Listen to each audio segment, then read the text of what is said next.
It's a time for pick it from China.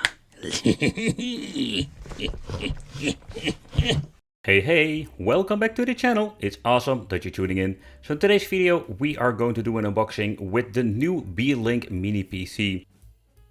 The new model, the SER6, comes with the AMD Ryzen 7000 series, and this particular one is dark green. I have reviewed a couple of the products of Beelink, in particular some Android boxes, but when it comes to the mini PCs, this one comes with a 7735HS, 32GB of memory and 1TB of storage.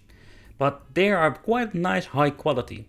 I've seen a couple of them from AliExpress, or you can find different kind of brands. But in my opinion, Beelink is kind of nice, to be honest. So first of all, the presentation when you're receiving this is very cool. Then we're going to get a very basic, nice quality manual, but not a lot of information about it in different languages, just how to add yourself some extra storage capacity. But the overall presentation, how you need to get this thing out of the box, is pretty damn nice. But let's do a quick overview later on. First of all, what are we going to get more in the package itself? First impression is very positive. This thing has a very nice enclosure. So we're going to get ourselves the bracket. We found to put it behind a monitor. Then going to get ourselves the power supply with the special magnetic clock that we're having over here. It's kind of cool. What you need to do is plug it in there. Nevertheless, we're going to show you that later on. So what are we going to get with the power supply? But first, let's remove the plastic fantastic. Yep, it's indeed a 19 volt. But the overall quality of the power supply feels very nice. I did use it a couple of hours, didn't get really hot. We don't have any interchangeable when it comes to the plug, so you need to order the right one. In here we're going to get, of course, more stuff in the inside. And yeah, what we're going to get is a very short HDMI and a longer HDMI cable and the necessary screws for assembly behind the monitor itself. Let's remove the other plastics of the device itself and let's do a quick overview what are we actually going to get. First impression, this thing does have a very nice weight to it. It gives a very nice quality feel. When you're looking at the intake and the outtake when it comes to the cooling, there is a lot of room over there. So that is also going to be a very nice cooling performance. Later on we're also going to do some test benches with playing some gaming and emulation, just see how hot it gets. But let's talk about the connections. At the front we're going to get an on and off switch, USB 3.0, Type-C connection, headphone jack and the CMOS clear. At the left side we're going to get ourselves a very nice outtake. You can see that this thing has a lot of room at the left but also at the right when it comes to like cooling. At the back we're going to get ourselves two Type-C ports and a headphone jack, HDMI, display port, two basic USB connection and an RG45. The bottom plate, let's talk about it. It's made out of metal and it does give most of the weight of course the device. We can remove the rubber and here we can attach the power supply. I really love this way how they connect it and you cannot easily just plug it out accidentally. I've seen it in the previous models and I hope they could continue doing it because the connection, I really like it. But let's talk about the emulation and the gaming performance.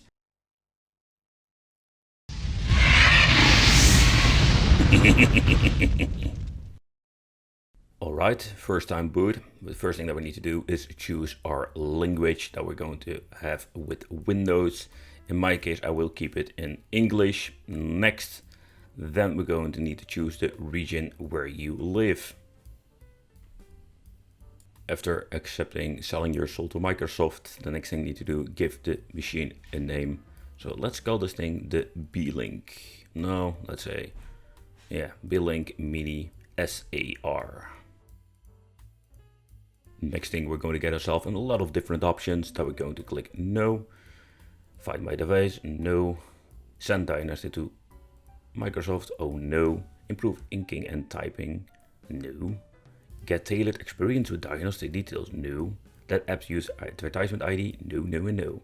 And then of course we need to wait for a couple of minutes to get everything set up. Alright, Windows is ready. The next thing that we need to do is install all our driver programs and not to forget, and this is also very important, that we're going to need to install Steam with the games and of course all of the drivers and the diagnostic programs for showcasing how many FPS and how much of the CPU GPU is going to be used in gaming.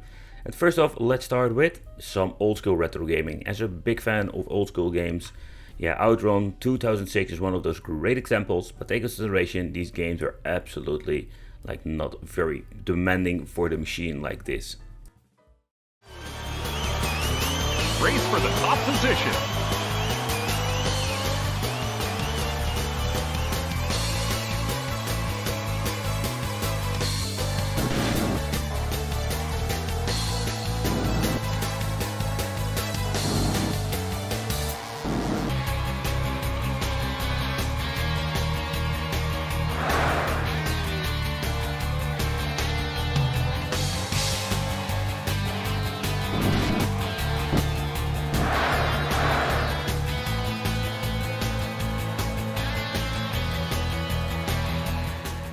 Okay, so what is also very cool to play on this is indie games. I love to play them with friends or just alone. Street of Rage, we can just put everything on high, full HD without any problem, and even put an extra post effect in it with some retro effect.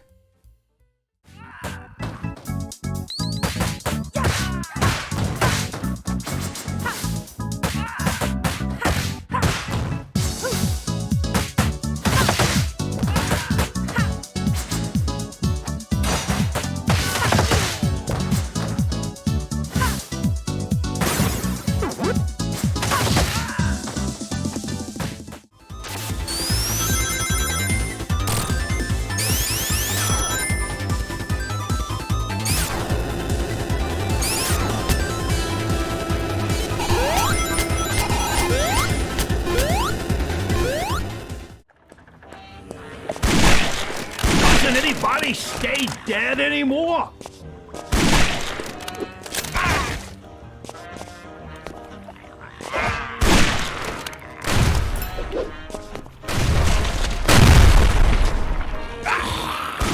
So when it comes to indie games or just basic racing games, mini motor racing can be played on many different old school hardware. But I can tell you, when you have certain games, you're going to basically like pump them up when it comes to shadow effects and all kinds of shenanigans you can put in the game. Some of them are pretty damn, let's say, demanding. But this Beelink, also same thing with the previous games, no problem whatsoever.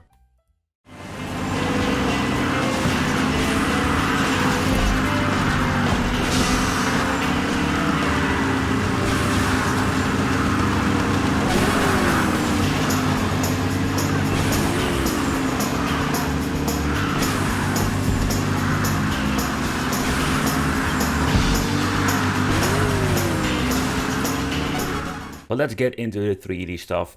And when it comes to Street Fighter 4, it's already an older game, but we've reached the point that these devices can play the old school games on every setting to high on full HD. It's absolutely nuts to see how far we have come with devices like this.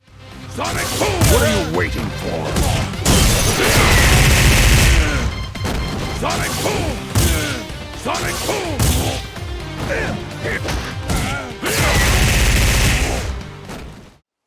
So when it comes to God of War, it's absolutely one of those games. I was flabbergasted to see that it actually runs on the original graphics settings. But take consideration, if you want to enjoy God of War fully, you just need to get yourself a dedicated GPU, because this game is very difficult to play.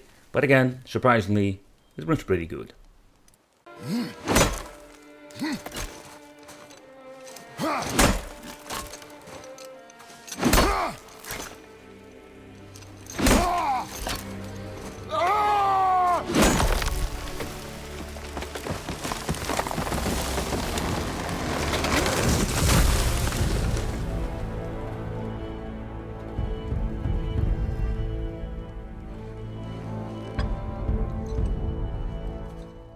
But that alive, we did have some amazing performance with the previous CPU and GPU combination of AMD, but with this 7000 series, it's absolutely nuts.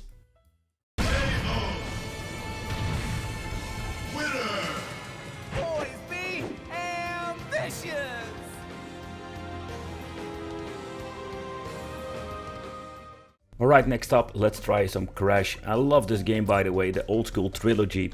But with previous game systems, we needed to put everything on low.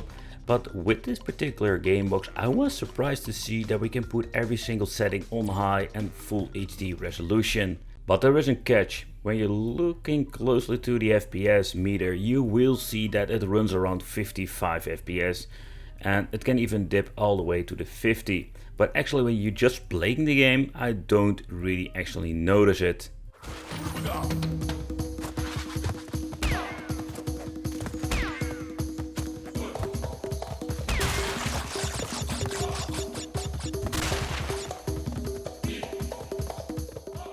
But that's what we're going to get when it comes to the gaming. Let's take a close look at the emulation part. What can we expect from this tiny, retro, and maybe also emulation beast? But when it comes to the old school 8-bit and 60-bit games, they run just flawlessly without any problems, and you can mess around with settings whatever you want. Nevertheless, it doesn't really matter because these games will run just fine, and that I think is very cool with a very powerful device like this.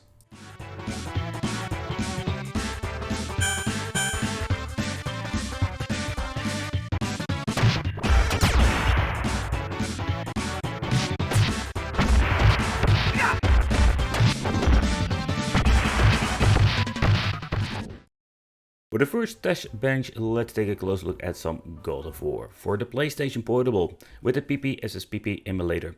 Everything going to be setting to the highest and maximum level, especially when it comes to the internal scaler. Let's get ourselves a save state load and let's try.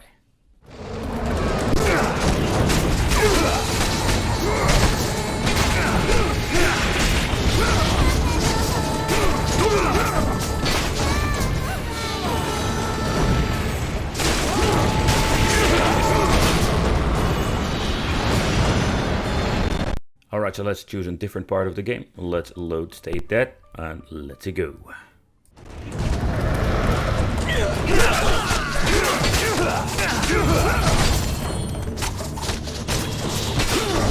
Steady him!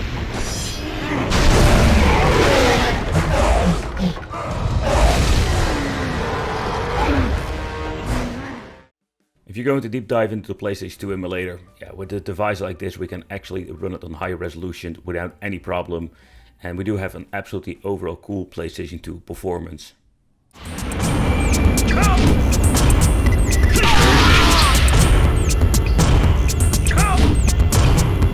You win. Round 2. Fight.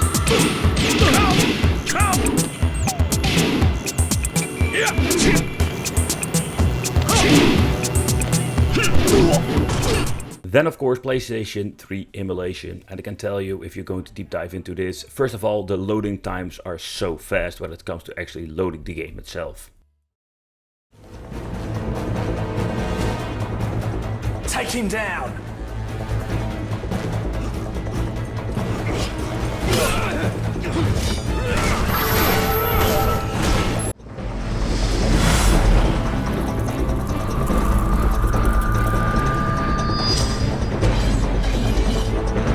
Kill him!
Where we can play Xbox Classic without any problem, when it comes to Xbox 360, it's going to absolutely being a mixed performance where Forza 2 doesn't even run at all.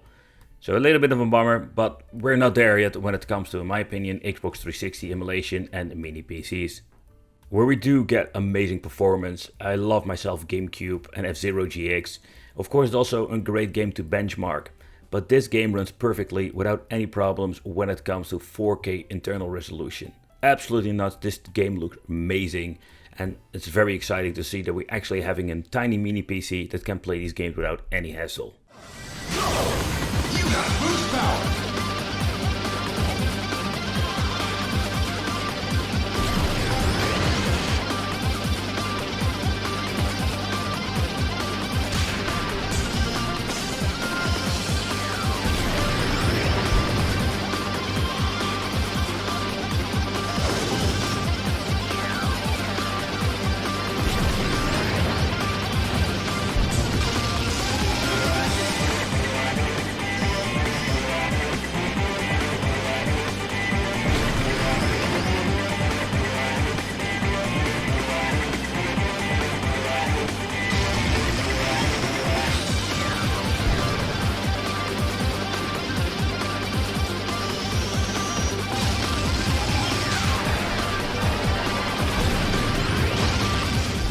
We have so many different devices that can actually play some Sega Dreamcast.